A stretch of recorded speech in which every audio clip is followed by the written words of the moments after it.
Bueno, buenas tardes. Agradecimientos de rigor. Bueno, buenas tardes a todos, todas y todes, los presentes y los que están en forma virtual. ¿Se escucha? Ramiro, ¿tenés presentación? ¿Cómo? No. Ahora les voy a contar cómo es mi manera rústica. No, creo que ahí está bien. Bueno, el agradecimiento de la invitación principalmente a Omar, que tenga presente a los abogados particulares en esta mesa de diálogo, que yo vengo en ese carácter hoy, pero no soy el único. Vino, o al menos aprecié que estuvo invitado uno con un par de años más que yo y un par de canas más que yo, que es Eduardo de Oro, pero también aplaudí que invitaran a una abogada, Agustina Madiona, mucho más joven que Eduardo y que yo, y que le está poniendo una impronta en el litigio con perspectiva de género, y de Agustina creo que estamos aprendiendo, todos los que somos más grandes, inevitablemente aprendemos de los jóvenes, lo saben los que hacen docencia, cómo nos nutrimos de esto. Entonces, el agradecimiento a la invitación al abogado particular. Y a Mili Noli, que es un poco como el pulmón de todo esto, porque estos eventos no son magia, hay que militarlos, y la verdad que lo que los milita Mili es tremendo. Bueno, cuando me decían si no tengo presentación, no, Mili me decía que soy muy rústico, pero vengo con un cuadernito a BOM, algunos que otros libros y una hojita de ruta, como para seguir una guía. Y bueno, soy abogado litigante, me falta lo académico, quizás los PowerPoint. Bueno, la situación fáctica está clara, y el mensaje para todos los operadores, virtuales y presenciales: hoy en día la casación horizontal está casi unánimemente admitida en la Suprema Corte de Justicia de Mendoza. Entonces, a no tener miedo a usarla con las limitaciones que marcaron Carmen y Alejandro, solamente en caso de casación positiva del 485, solamente para el caso del acusado, solamente en un proceso penal. Esto lo digo porque me tomé el trabajo de hacer tarea de campo y hablar con los defensores de Arzuza y los defensores de Di Cesare. Y los de Di Cesare titubearon en su momento, porque no sabían con qué le iba a salir la otra sala, si le iban a admitir o no la casación horizontal. Por eso metieron en simultáneo el recurso extraordinario federal, de ahora en más le vamos a decir REF. Pero la defensa de Arzuza se la jugó, una convicción y una fe, metió la casación horizontal, y yo le pregunté, ¿pero no te dio miedo? No, pero si los precedentes eran clarísimos. Bueno, si vemos el auto de admisibilidad en Arzuza, está firmado por Dey, Gómez y Llorente. Y si vemos el auto de admisibilidad de Di Cesare, está firmado por Dey, Llorente y Garay. Y si vemos el fallo de Di Cesare, en donde revocan, convierten este homicidio simple en este homicidio calificado mediante una casación de las que se denominan positivas, vemos que hay, en la segunda cuestión, hay como una discusión de 2-1 entre Omar y Adaro y Valerio. Entonces, si yo tengo que decir qué piensa el cuarto piso de este edificio, y la casación horizontal es lo que hay. ¿Pero por qué es lo que hay? Porque no hay legislación. ¿Qué es lo ideal? Que haya legislación. Así que, ¿y dónde se debería resolver esto? Que últimamente usan a nuestros jueces de legisladores y no hacen propias las responsabilidades de la legislación. En la legislatura. De hecho, hoy en día tenemos proyectos de casación de doble conforme, que te podrá gustar o no, pero por lo menos está para discutir, que algunos legisladores encontraron que estaba ahora cuando ingresó el proyecto de reforma de la Corte, pero también hay un proyecto de Código Procesal unificado, porque nosotros los mendocinos tenemos la sana costumbre de andar siempre con dos sistemas de juzgamientos vigentes. Si no es el sistema mixto de la 1908 con el sistema acusatorio de primera generación o semiacusatorio de la 6730, hoy estamos con esta suerte de un acusatorio un poquito más profundo que convive con el sistema adversarial, que es un poco más moderno, del juicio por jurados. Pero esta locución me la inspiró Mili cuando, tras tratarme de rústico por mi cuadernito BOM, me dijo: creo que lo que estaría bueno es traer alternativas, porque tenemos un problema, evidentemente. Las soluciones de creación pretoriana son soluciones a medias, son parches, y son propias más allá de lo que se dijo en PCM, los ministros de la Corte de la Nación, que ante la omisión legislativa lo mismo el magistrado, por este control de convencionalidad, hasta ex oficio inclusive, tiene que salir a salvaguardar el derecho vulnerado, máxime ante estas causas, ante estos derechos de doble conforme hiperoperativos, y hasta creo que, si no me equivoco, traen a colación a Esmejian de la facultad, que lo estudiábamos en civil. Pero el tema es que tenemos un vacío legal y que tenemos una oportunidad histórica de tratarlo en la legislatura, no bajo apercibimiento en un término perentorio improrrogable de 72 horas, bajo aprobar el proyecto que manda el Ejecutivo, sino de tratarlo con tiempo, con discusión y con consenso. Entonces, ¿y cuál es el problema? El problema no es la casación horizontal. Si es por mí, que sea horizontal, vertical, diagonal. A mí lo que me preocupa, muy seriamente, es el de la garantía de la doble instancia, pero más aún, seriamente, la garantía del doble conforme. Al menos yo la distingo. Porque en el proceso penal, el sujeto más vulnerable es el acusado. Porque toda la manifestación punitiva, y esto se menciona en los fallos que gracias a ellos nos ayudan a no tener que volver sobre los mismos, la manifestación del poder estatal punitivo, de la potestad represiva del Estado, se manifiesta con este gigante, este monstruo que es el Ministerio Público Fiscal, y un acusado que tiene una defensa pública pobre, muy pobre, y abogados particulares que no son ricos.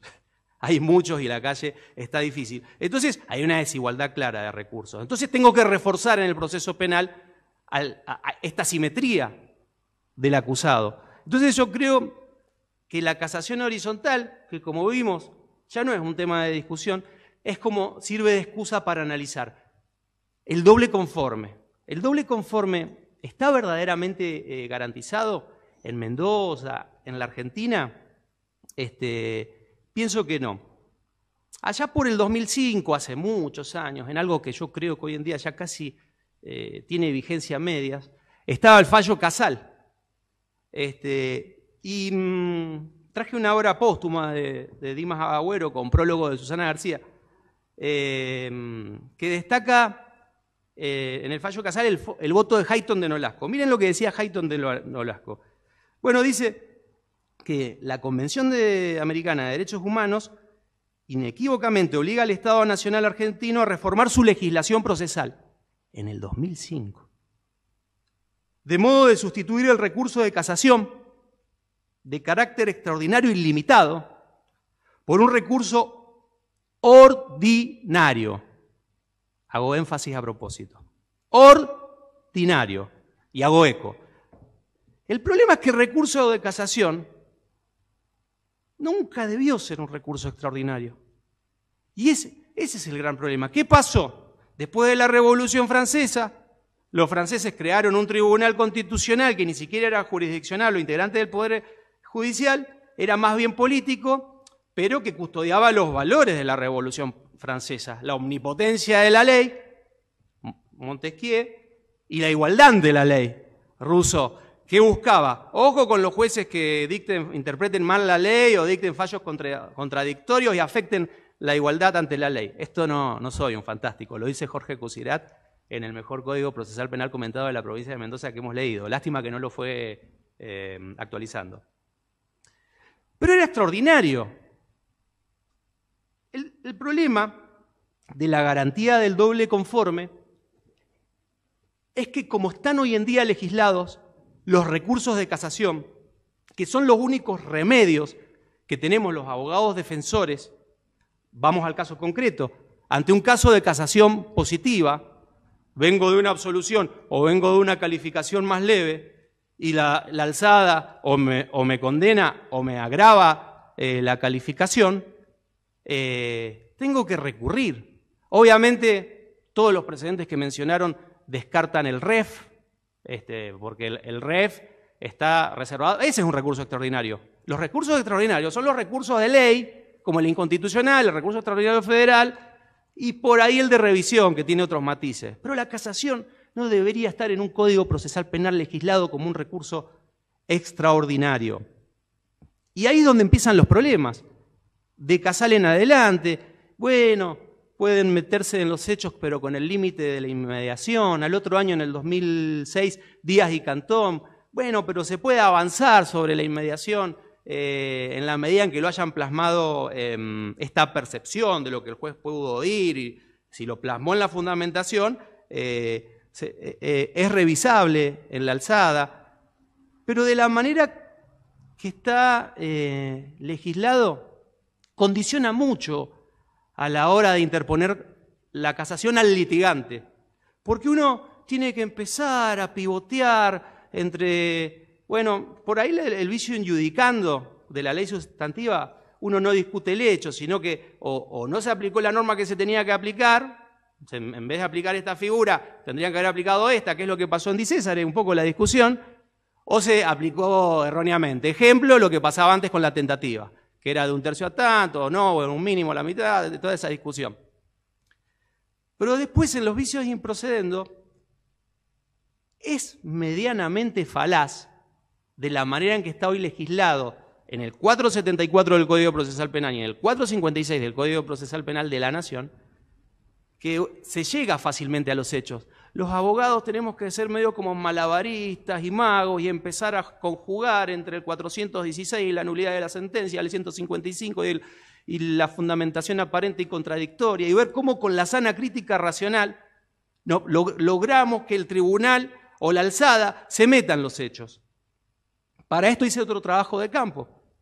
Consulté a 4 y hasta 5 abogados más grandes que yo, con más experiencia, y que en los últimos años han metido casaciones.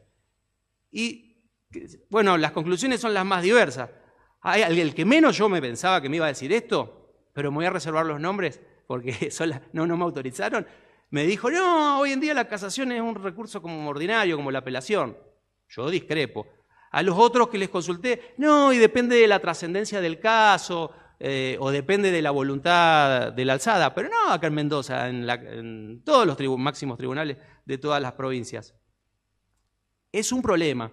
En la medida en que esté legislado como un recurso extraordinario, vamos a depender de la composición de turno, del caso del momento, que sería totalmente distinto si la casación fuese un recurso ordinario. Y ahí sí podría salvaguardar lo que es la garantía del doble conforme.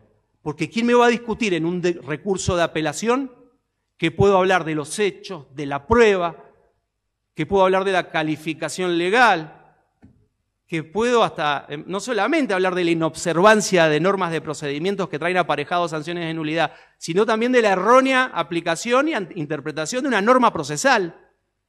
Eso, en la medida en que convirtamos a la casación de un recurso extraordinario en un recurso ordinario como el de apelación, símil e igual al de apelación, vamos a tener una verdadera garantía de doble conforme y un verdadero control integral, exhaustivo, esta teoría alemana del agotamiento de la capacidad de revisión y de todo lo que sea posiblemente revisable. Pero tenemos que modificar el Código Procesal Penal. No solo el de acá y el de la Justicia Federal, que ya está modificado. Y esto lo dijo la Corte Interamericana de Derechos Humanos en 3 precedentes. En Mendoza y otros, año 2013. En Gorigoitía, ahora hace poquito, año 2019. Y en Valle Ambrosio, en el 2020. Ya volveré sobre ellos. Tiene que ser un recurso ordinario, y lo dice en Gorigoitía, la Corte Interamericana, que tiene que ser accesible, sencillo, eficaz. Una apelación, y nada más que una apelación. Obviamente, delimitando qué resoluciones son impugnables, delimitando quiénes de manera subjetiva están legitimados para impugnar, pero sin más formalidades como la de la apelación, indicar qué puntos de agravios y sucintamente qué no comparto del razonamiento que llevó a esa conclusión.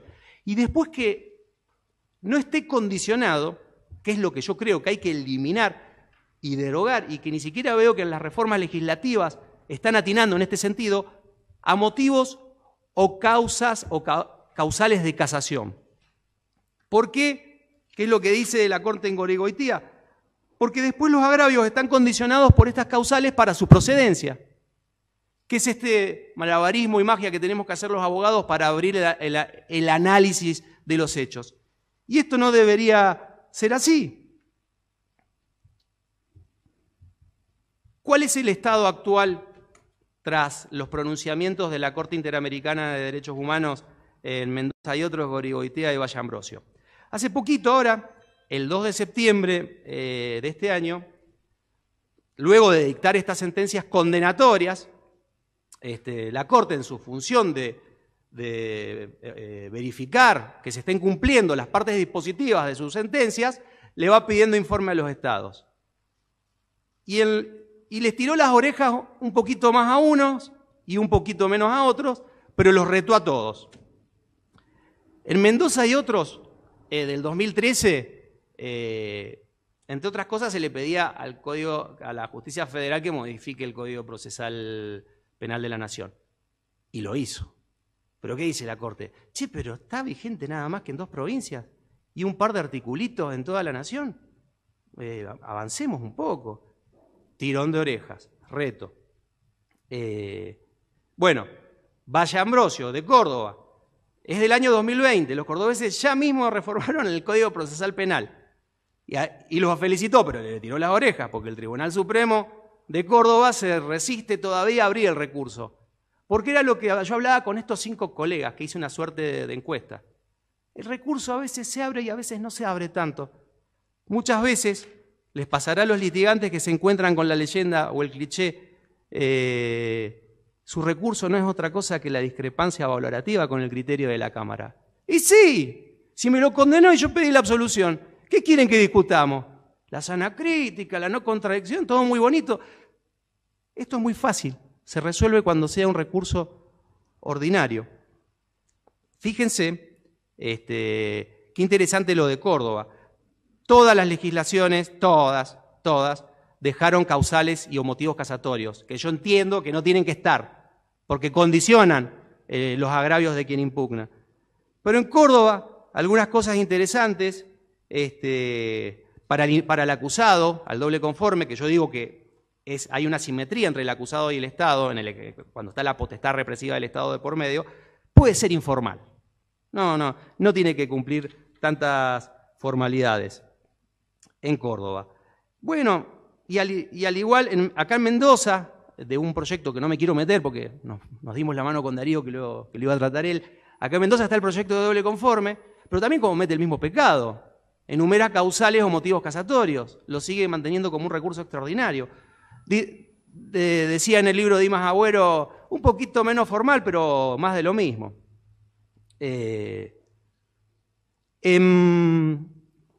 Y en La Nación, el Código Procesal Penal Federal también enumera causales, es como que pareciera ser que los amplían más, pero siguen manteniendo esta inobservancia de normas bajo sanción de nulidad que hace totalmente engorroso apelar algo que tendría que ser sencillo, tendría que ser la casación, el arte de lo sencillo, porque ¿qué es lo que está en juego? La doble instancia del lado de las acusaciones y el doble conforme del lado de los acusados. Entonces tendría que ser como cuando apelamos un auto de procesamiento en la justicia federal o cuando apelamos un auto de elevación a juicio, donde podemos hablar de todo. Si no se puede hacer eso, no hay garantía del doble conforme tutelada. Miren qué interesante lo que hace el Código Procesal Penal Federal. Prohibir el reenvío. Prohíbe el reenvío, como diciendo, recién mencionaban el precedente de Dinuncio, en donde se hace mucho hincapié, que tienen a estos hombres que los juzgan, que los mandan, que reenvío, que le vuelven a hacer otro juicio, que vuelven. Muy interesante, más allá de que mantiene las causales de casación. Es muy interesante el artículo 21 del Código Procesal Penal Federal, que yo creo que debería estar legislado así, que dice el derecho del sancionado a recurrir ante otro juez o tribunal con facultades amplias de revisión. Punto. No hay que decir más nada. Después, bueno, tenemos el problema que tiene que ser ante el superior, salvo que renunciemos a la Convención Americana de Derechos Humanos o al Pacto de Derechos Civiles y Políticos, pero así tiene que ser la casación para que realmente salvaguarde el doble conforme, que es el tema que nos convoca hoy. Entonces, y la inmediación dejó de ser un problema con los registros fílmicos. Porque ¿qué me van a venir a decir hoy? Que la alzada no puede apreciar lo mismo que el acuo, que no puede ver y oír lo mismo y ver los gestos de espontaneidad. Y si no, les voy a poner un ejemplo. El artículo 41, inciso D de la ley 9106. Cuando un veredicto de culpabilidad arbitrario o que manifiestamente se aparta de la prueba. Que ahora con la nueva reforma de la Corte, si no me equivoco, porque me mareé, estaba el del Ejecutivo, el de la Corte, no sabía cuál leer, pero si no me equivoco pasa a ser tratado en pleno los veredictos de las casaciones contra los de veredictos de culpabilidad. Bueno, ¿y qué me van a decir? ¿Que los 7 ministros no van a ver el video?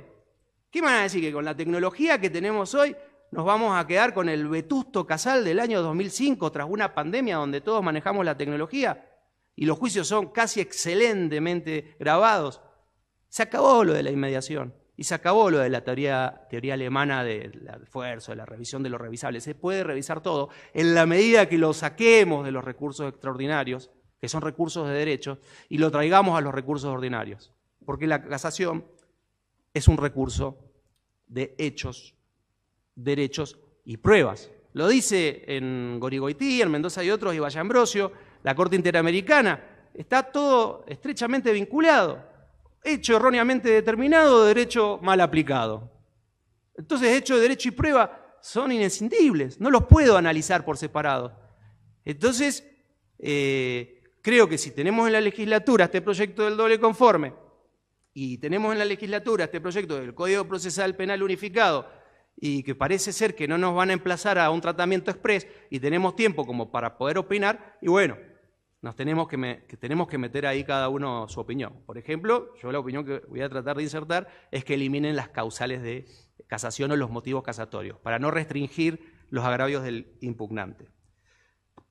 Bueno, y finalmente, claro, me dijo Milinoli, tráete una alternativa, ya que vas a venir con un cuaderno a Boni y no vas a traer PowerPoint, tráete una alternativa. Tiene razón. A ver, retomando pero el tema de la casación horizontal. Es un paliativo, es un parche. Lo cierto es que no hay legislación y lo cierto es que en todos los precedentes la Corte Interamericana dijo, miren, excepcionalmente y porque no tienen un tribunal jerárquicamente superior y excepcionalmente porque aparte los recursos extraordinarios federales no son idóneos para la garantía en un breve plazo del doble conforme, pero excepcionalmente. Pero no es lo que ellos legislan, ellos dicen la revisión del fallo ante un juez superior. Entonces, ¿cómo se me ocurre a mí que se puede solucionar esto en el sistema mendocino actual? Y las sentencias de los jueces de flagrancia y jueces correccionales pueden ser revisados por los jueces del Tribunal Penal Colegiado o del Tribunal Penal de Menores, y en un eventual caso de casación positiva en perjuicio del acusado, ahí puede ir hasta la Suprema Corte e ir a un tribunal superior. El problema lo vamos a tener con los fallos o las sentencias de los tribunales penales colegiados y los tribunales penales de menores, porque si bien tienen un superior, que es la Suprema Corte de Justicia, pero para el hipotético caso de que haya una casación positiva, y bueno, estamos en la misma, vamos a tener que usar estos parches, Di César, Arzusa y todo lo... y no es el ideal. Para mí lo que resolvería esto es un tribunal de casación. Es decir, repito, y con esto concluyo, Mili, que me pediste una solución, esta es mi solución.